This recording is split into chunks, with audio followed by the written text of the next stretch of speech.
जय हिंद, वंदे मातरम। दोस्तों आज की वीडियो में हम लोग क्लास 12 का हिस्ट्री का चैप्टर 5 यात्रियों के नजरिए इस चैप्टर के जितने भी बीबीए ऑब्जेक्टिव क्वेश्चन है जो कि आज की वीडियो में करेंगे। दोस्तों वीडियो स्टार्ट करने से पहले आपसे मेरी एक ही रिक्वेस्ट है कि यदि आप भी क्लास 12 का फाइनल बोर्ड एग्जाम में अच्छे नंबर लाना चाहते हैं तो आप इस वीडियो को शुरू से लेकर लास्ट तक जरूर देखिएगा, क्योंकि दोस्तों यदि आप इस वीडियो को शुरू से लेकर लास्ट तक देख लेते हैं तो मैं आपको गारंटी के साथ कर सकता हूँ कि दोस्तों ये आपका ये जो यात्रियों के नजरिए चैप्टर है, इस चैप्टर से एक भी एमसीक्यू क्वेश्चन छूटेगा नहीं, एक भी एमसीक्यू क्वेश्चन गलत नहीं होगा, क्योंकि दोस्तों इस चैप्टर के जितने भी एमसीक्यू क्वेश्चन है हर एक पॉइंट से एमसीक्यू क्वेश्चन करवा दिया है। इसलिए आपको वीडियो को ध्यानपूर्वक देखना है और हर एक क्वेश्चन को अच्छी तरह से याद कर लेना। दोस्तों आपको बहुत सारे क्वेश्चन का आंसर आपको पहले से ही याद होगा, लेकिन दोस्तों आपको देखना क्या है कि इनमें से कौन सा क्वेश्चन का आंसर आपको याद नहीं। जिस क्वेश्चन का आंसर आपको याद नहीं, स्क्रीनशॉट लेना है और उसको याद कर लेना। दोस्तों बहुत सारे स्टूडेंट क्या होते हैं कि वीडियो को लास्ट तक देखते हैं। दोस्तों इससे आपको क्या होगा दोस्तों कि आपका क्लास 12 का जो बोर्ड एग्जाम होता है वो आपका लाइफ में एक बार ही होता है, और जो स्टूडेंट जितना ज्यादा क्वेश्चन पढ़ेगा उनसे उससे उनका नॉलेज उतना ही अधिक बढ़ेगा, तो आपके लिए काफी इंपॉर्टेंट फुल होने वाला है। तो चलिए बिना टाइम वेस्ट किए आज की सुपर फास्ट वीडियो को स्टार्ट करते हैं। पहला क्वेश्चन क्या बोला फ्रेंड कि अल-बिरूनी किसके साथ भारत आया था। दोस्तों मैं आपको बता दूं कि इस चैप्टर में मुख्य रूप से तीन लोगों के बारे में अधिकतर अध्ययन किया गया है। पहला अल-बिरूनी, दूसरा इब्न बतूता और तीसरा फ्रांसों बर्नियर। तो इन्हीं सभी से रिलेटेड बहुत सारे क्वेश्चन यहाँ पे पूछे जाएंगे। तो अल-बिरूनी किसके साथ भारत आया था दोस्तों? ये जो अल-बिरूनी है वो मोहम्मद गजनी के साथ भारत आया था। ठीक है, तो राइट आंसर क्या होगा दोस्तों? मोहम्मद गजनी के साथ।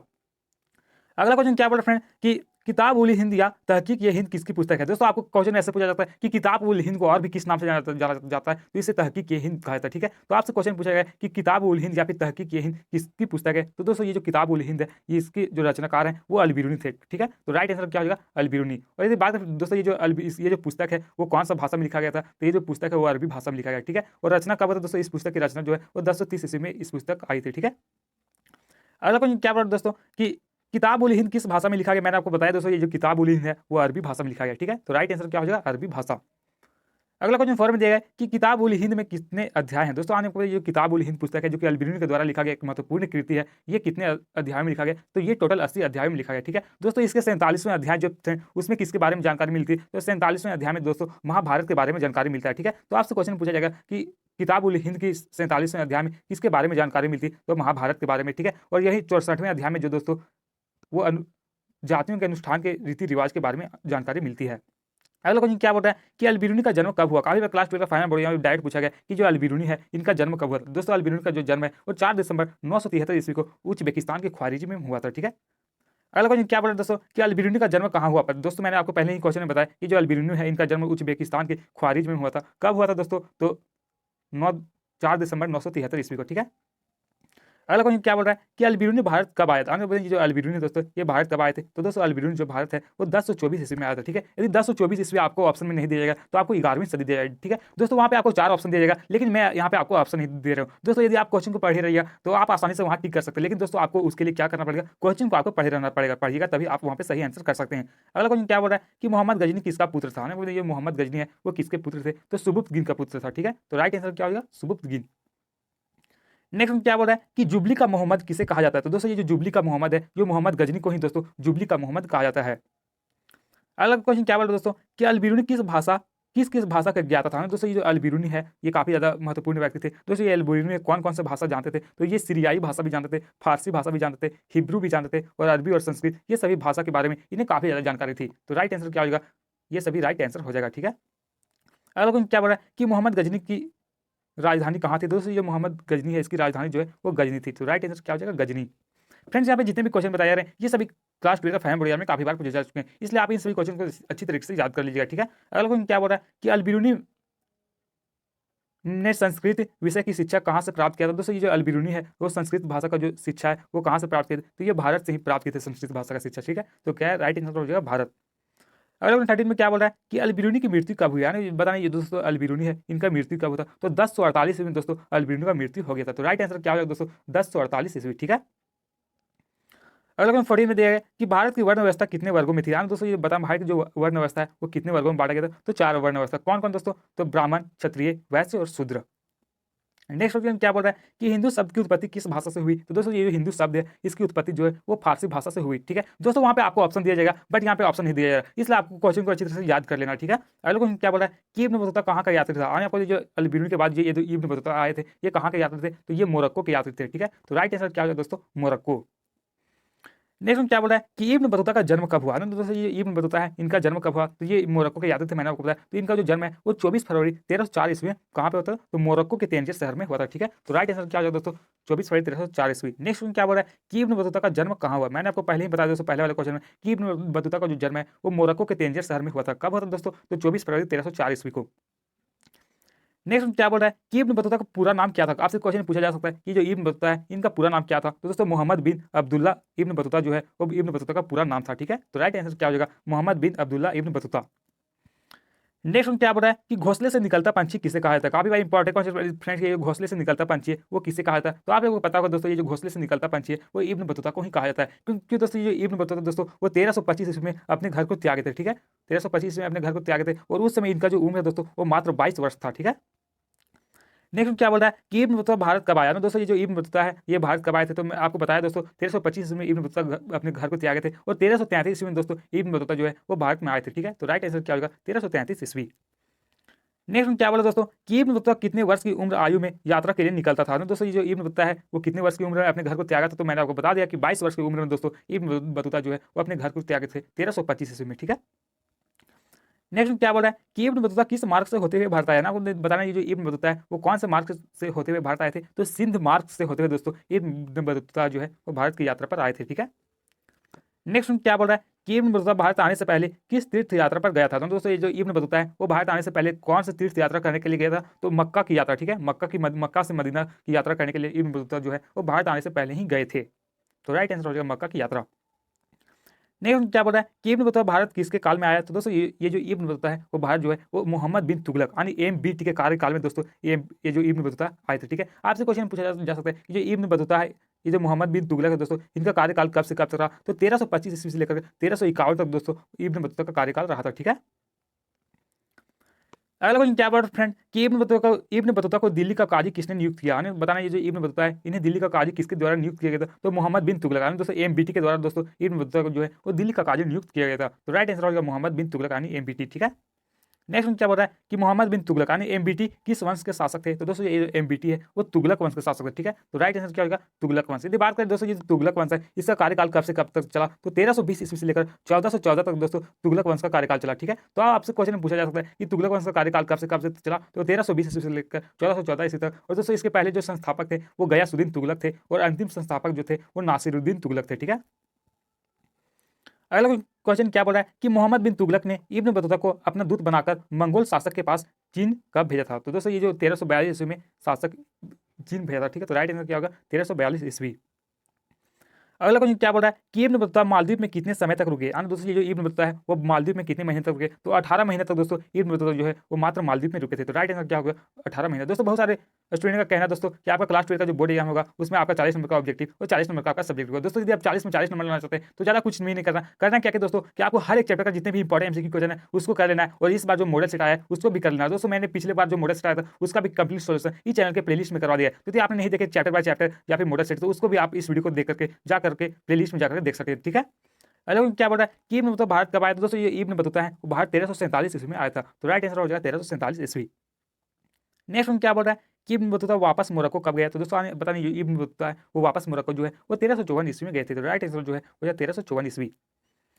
नेक्स्ट क्या बोल दोस्तों कि इब्न बतूता की यात्रा वृत्तांत को किसने लिपिबद्ध किया। दोस्तों ये जो इब्न बतूता है इनकी जो यात्रा है उनको कौन सा किसके द्वारा जो लिपिबद्ध किया गया, तो इब्न जुजाई दोस्तों इन्हीं के द्वारा इनकी यात्रा को लिखा गया। ठीक है, अगला क्वेश्चन क्या बोल रहा है कि किताब उल रहला किसकी पुस्तक है। काफी इंपॉर्टेंट क्वेश्चन दोस्तों, ये किताब उल रहला वो किसकी पुस्तक है। तो ये जो किताब उल रहला है वो इब्न बतूता की पुस्तक है और ये जो पुस्तक दोस्तों वो अरबी भाषा में लिखा गया। ठीक है, तो कई बार क्वेश्चन में पूछा जाता है कि किताब उल रहला जो है वो कौन सा भाषा में लिखा गया था, तो अरबी भाषा में। ठीक है, अगला क्वेश्चन क्या बोल रहा है दोस्तों कि किताब उल रहला किस भाषा में लिखा गया था। दोस्तों मैंने आपको बताया कि किताब उल रहला जो है वो अरबी भाषा में लिखा गया। ठीक है, नेक्स्ट क्या बोल रहा है कि इब्न बतूता कब मोरक्को से यात्रा पर निकला था। दोस्तों ये जो इब्न बतूता है ये अपने घर को कब अपने घर से कब मोरक्को की यात्रा पर गए थे, तो 1325 ईस्वी में दोस्तों ये मोरक्को की यात्रा पर गए थे। तो राइट आंसर क्या होगा 1325 ईस्वी।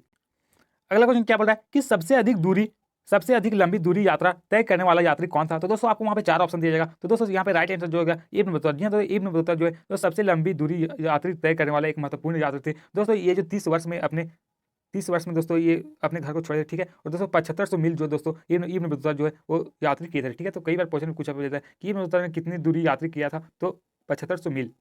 नेक्स्ट क्या बोल रहा है कि इब्न बतूता के अनुसार मुल्तान से दिल्ली जाने में कितना दिन लगता था। दोस्तों आपको बताना ये जो इब्न बतूता के अनुसार जो है वो मुल्तान से दिल्ली जाने में कितनी समय लगता था, तो 40 दिन का समय लगता था। ठीक है, तो राइट आंसर क्या होगा 40 दिन। नेक्स्ट क्वेश्चन क्या बोल रहा है कि सिंध से दिल्ली की यात्रा करने में कितना दिन लगा। और दोस्तों इब्न बतूता को जो है वो सिंध से दिल्ली की यात्रा करने में कितना दिन का समय लगा था, तो 50 दिन का समय लगा। ठीक है, अगला क्वेश्चन आपसे पूछा जा सकता है कि दौलताबाद से दिल्ली की दूरी तय करने में इब्न बतूता को कितना दिन का समय लगा, तो 40 दिन का समय लगा था। ठीक है, अगला क्वेश्चन पूछा जा सकता है कि ग्वालियर से दिल्ली की दूरी तय करने में कितना दिन का समय लगा, तो 10 दिन का समय लगता था। ठीक है, तो राइट आंसर क्या होगा, 10 दिन। अगला क्वेश्चन क्या बोल रहे हैं दोस्तों कि कौन फ्रांसीसी यात्री ने भारत का 6 बार यात्रा किया है। दोस्तों कौन से फ्रांसीसी यात्री जो है वो भारत की यात्रा 6 बार किए थे, तो टैवर्नियर। ठीक है, राइट आंसर क्या है दोस्तों, टैवर्नियर। अगला क्वेश्चन क्या बोल रहा है कि अब्दुल रजाक समरकंदी को किससे प्रेरणा मिली। दोस्तों ये जो अब्दुल रजाक समरकंदी है इसको किससे प्रेरणा मिली थी, तो इसे अल बिरूनी और इब्न बतूता से प्रभावित होकर ये दोस्तों इसको प्रेरणा मिला था। ठीक है, तो राइट आंसर क्या होगा, अल बिरूनी और इब्न बतूता। अगला क्वेश्चन क्या बोला कि अब्दुल रजाक समरकंदी भारत की यात्रा पर कब आए, तो दोस्तों अब्दुल रजाक समरकंदी जो है वो अल बिरूनी और इब्न बतूता से प्रभावित होकर 1440 ईस्वी में, दोस्तों 1440 के दशक में भारत की यात्रा पर आए थे। ठीक है, अगला क्वेश्चन क्या बोला कि इब्न बतूता की मृत्यु कब हुई, तो दोस्तों ये इब्न बतूता है इनकी मृत्यु जो है वो 1347 ईस्वी में हुआ था। ठीक है, तो 1347 में दोस्तों 1377। ठीक है, तो इब्न बतूता की मृत्यु कब हुई, तो 1377 ईस्वी। अगला क्वेश्चन क्या बोला कि पेलसट कहाँ का यात्री था, तो दोस्तों ये जो पेलसट है वो एक डच यात्री था। तो राइट आंसर क्या हो जाएगा, डच यात्री। अगला कुछ क्वेश्चन क्या बोला दोस्तों कि पेलसट किस सदी में भारत आया था। दोस्तों ये जो पेलसट है वो कौन सा सदी में आया था, तो 17वीं सदी में दोस्तों ये जो पेलसट है वो भारत की यात्रा पर आए थे। ठीक है, तो राइट आंसर क्या होगा, 17वीं सदी। अगला क्वेश्चन क्या बोला दोस्तों कि फ्रांसो बर्नियर का जन्म कब हुआ। दोस्तों ये जो फ्रांसो बर्नियर है इनका जो जन्म है वो 1620 ईस्वी में फ्रांस के जोई नामक स्थान पर हुआ था। ठीक है, तो कब हुआ दोस्तों, 1620 ईस्वी। अगर कुछ क्वेश्चन पूछा जा सकता है आपके बोर्ड एग्जाम में कि फ्रांसो बर्नियर का जन्म कहाँ पर हुआ, तो मैंने आपको बताया कि फ्रांसो बर्नियर का जो जन्म है वो 1620 ईस्वी में फ्रांस के जोई नामक स्थान पर हुआ। तो राइट आंसर हो जाएगा फ्रांस के जोई नामक स्थान। नेक्स्ट क्वेश्चन क्या बोल रहा है कि फ्रांसो बर्नियर भारत कब आए। बताएं जो फ्रांसो बर्नियर वो भारत की यात्रा पर कब आए, तो 1656 ईस्वी में दोस्तों फ्रांसो बर्नियर जो है वो भारत की यात्रा पर आए थे। ठीक है, अगला क्वेश्चन क्या बोल रहा है कि फ्रांसो बर्नियर किसके काल में भारत आया। दोस्तों बताएं जो फ्रांसो बर्नियर है ये किसके कार्यकाल में भारत आए थे, तो शाहजहां का कार्यकाल में भारत आए। दोस्तों आपको एक बार कमेंट बॉक्स में कमेंट करके जरूर लिखना है कि जो शाहजहां है इनका जन्म कब होता। आप सभी को इस क्वेश्चन का आंसर जो है वो कमेंट बॉक्स में कमेंट करके जरूर लिखेगा ये जो शाहजहां है इनका जन्म कब होता। ठीक है, देखते कितने सारे स्टूडेंट जो है वो सही सही इसका आंसर कर पाते हैं। नेक्स्ट क्या बोल रहा है कि फ्रांसो बर्नियर कौन थे। दोस्तों ये जो फ्रांसो बर्नियर है ये कौन थे, तो फ्रांसो बर्नियर दोस्तों एक चिकित्सक भी थे, राजनीतिक भी थे, दार्शनिक भी थे, वो इतिहासकार भी थे। ठीक है, तो राइट आंसर क्या होगा, चिकित्सक, राजनीतिक, दार्शनिक या फिर इतिहासकार। ये चारों में जो भी ऑप्शन रहेगा दोस्तों आपको सही आंसर कर देना। ठीक है, अगला क्वेश्चन क्या बोल रहा है कि फ्रांसो बर्नियर भारत से वापस कब गया। दोस्तों हमें बताइए जो फ्रांसो बर्नियर वो भारत से वापस कब गए थे, तो दोस्तों 1668 ईस्वी में दोस्तों ये जो फ्रांसो बर्नियर है वो भारत छोड़कर चले गए। ठीक है, तो राइट आंसर हो गया 1668 ईस्वी। नेक्स्ट क्या बोला है कि फ्रांसो बर्नियर के पुस्तक का नाम क्या था। काफी इंपॉर्टेंट है दोस्तों ये फ्रांसो बर्नियर है इनकी पुस्तक का नाम क्या था, तो travels in the Mughal empire. ठीक है दोस्तों, आपसे क्वेश्चन पूछा जा सकता है कि जो travels in the Mughal empire है ये कौन सा भाषा में लिखा गया था, तो ये जो फारसी भाषा में लिखा गया। ठीक है, कौन सा भाषा, तो फारसी भाषा। ये किसकी पुस्तक थी, तो फ्रांसो बर्नियर की। अगला क्वेश्चन क्या बोल रहा है कि फ्रांसो बर्नियर ने अपनी पुस्तक को किसे समर्पित किया था। दोस्तों ये फ्रांसो बर्नियर है इन्होंने अपनी पुस्तक को दोस्तों लुई 14वां को समर्पित किया था। ठीक है, तो राइट आंसर जो है वो है लुई 14वां। नेक्स्ट क्या बोल रहा है कि फ्रांसो बर्नियर की पुस्तक फ्रांस में कब प्रकाशित हुई। दोस्तों ये जो बर्नियर है इसकी पुस्तक जो है वो फ्रांस में कब प्रकाशित हुई, तो 1670 से 1671 के बीच दोस्तों इसकी पुस्तक ये जो travels in the Mughal empire है वो प्रकाशित हुई थी। ठीक है, अगला कोई क्या बोल रहा है कि भारतीय वर्ण व्यवस्था पर प्रकाश डाला। नहीं दोस्तों, भारतीय वर्ण व्यवस्था पर किसके द्वारा प्रकाश डाला गया, तो अल-बिरूनी के द्वारा। ठीक है, अल-बिरूनी का जन्म कब हुआ, तो मैंने आपको बताया कि अल-बिरूनी जो जन्म है वो 4 दिसंबर 973 ईस्वी को उज्बेकिस्तान के ख्वारिज में हुआ था। ठीक है, अगला क्वेश्चन क्या बोला कि भारतीय डाक व्यवस्था पर किसने प्रकाश डाला, तो दोस्तों इब्न बतूता है इन्होंने दोस्तों भारतीय डाक व्यवस्था के बारे में काफी ज्यादा जानकारी दिया था। ठीक है, तो राइट आंसर क्या होगा, इब्न बतूता। अगला क्वेश्चन क्या बोला कि नारियल की तुलना मानव मस्तिष्क किसने किया। दोस्तों ये नारियल की तुलना जो है वो मानव मस्तिष्क से किसने किया था, तो इब्न बतूता ने ही किया था। ठीक है, क्या राइट आंसर क्या होगा, इब्न बतूता। अगला क्वेश्चन क्या बोला दोस्तों कि इब्न बतूता ने दिल्ली के कितने द्वार की वर्णन किया। दोस्तों ये जो इब्न बतूता है वो दिल्ली के कितने द्वारों के बारे में बताया, तो 28 द्वार के बारे में बताया। ठीक है, तो राइट आंसर क्या होगा, 28 द्वार। दोस्तों इस चैप्टर के जितने भी इंपॉर्टेंट क्वेश्चन है हर एक पॉइंट से यहाँ पे क्वेश्चन लिया गया है, इसलिए आपको वीडियो को लास्ट तक देखना है और हर एक क्वेश्चन को याद कर लेना है। ठीक है, यदि आप इन सभी क्वेश्चन को एक बार अच्छी तरह से देख लेते हैं तो आपका बोर्ड एग्जाम में एक भी क्वेश्चन गलत नहीं होगा। अगला क्वेश्चन क्या बोला कि दिल्ली का कौन सा दरवाजा सबसे विशाल था, तो दोस्तों ये जो बंदायू दरवाजा है वो दिल्ली का सबसे बड़ा दरवाजा में से एक था। तो राइट आंसर क्या होगा, बंदायू दरवाजा। अगला क्वेश्चन क्या बोला दोस्तों कि किताब उल हिंद का जर्मन भाषा में अनुवाद किसने किया। दोस्तों ये जो किताब उल हिंद है इसका जर्मन भाषा में किसने अनुवाद किया, तो एडवर्ड कोल सचाव। दोस्तों ये जो किताब उल हिंद है ये किसकी बुक थी, तो मैंने आपको बताया था कि जो किताब उल हिंद है वो अल-बिरूनी की पुस्तक थी और इससे दोस्तों किताब उल हिंद को दोस्तों तहकीक हिंद के नाम से भी जाना जाता है और ये जो पुस्तक है वो अरबी भाषा में लिखा गया था। ठीक है, नेक्स्ट क्वेश्चन क्या बोला दोस्तों कि इब्न बतूता के अनुसार ताराबाद किस प्रकार का बाजार था। दोस्तों ये जो इब्न बतूता है इनके अनुसार ये जो ताराबाद है ये कौन सा प्रकार के बाजार थे, तो गाने वाले व्यक्तियों के लिए ये बाजार थे। ठीक है, तो राइट आंसर क्या हो जाएगा, गाने वाले व्यक्तियों का। अगला क्वेश्चन क्या बोल रहा है दोस्तों कि राज्य निरंकुशवाद का सिद्धांत किसने दिया? तो दोस्तों ये जो राज्य निरंकुशवाद है इसका जो सिद्धांत है वो मोंटेस्क्यू के द्वारा दिया गया। राइट आंसर क्या होगा? मोंटेस्क्यू। नेक्स्ट क्वेश्चन क्या बोल रहा है दोस्तों कि डाकू व्यवस्था, सती प्रथा एवं दास प्रथा के बारे में किसने वर्णन किया? तो दोस्तों ये जो इब्न बतूता है इन्हीं ने दोस्तों डाकू व्यवस्था, सती प्रथा और दास प्रथा के बारे में बताया था। ठीक है।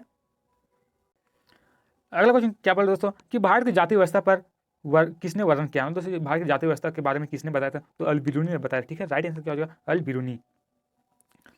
अगला क्वेश्चन क्या बोला दोस्तों कि तुगलकाबाद को किसने बसाया? दोस्तों ये जो तुगलकाबाद है इसको किसके द्वारा बसाया गया? तो गयासुद्दीन तुगलक के द्वारा दोस्तों ये जो तुगलकाबाद है इसको बसाया गया। राइट आंसर क्या होगा? गयासुद्दीन तुगलक।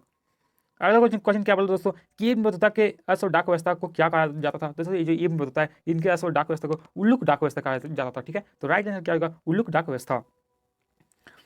नेक्स्ट क्वेश्चन क्या बोला दोस्तों कि इब्न बतूता ने 30 वर्षों तक कितनी दूरी यात्रा तय किया था? दोस्तों ये इब्न बतूता है वो 30 वर्ष तक दोस्तों 7500 मील दूरी तय किया था। राइट आंसर क्या होगा? 7500 मील। ठीक है।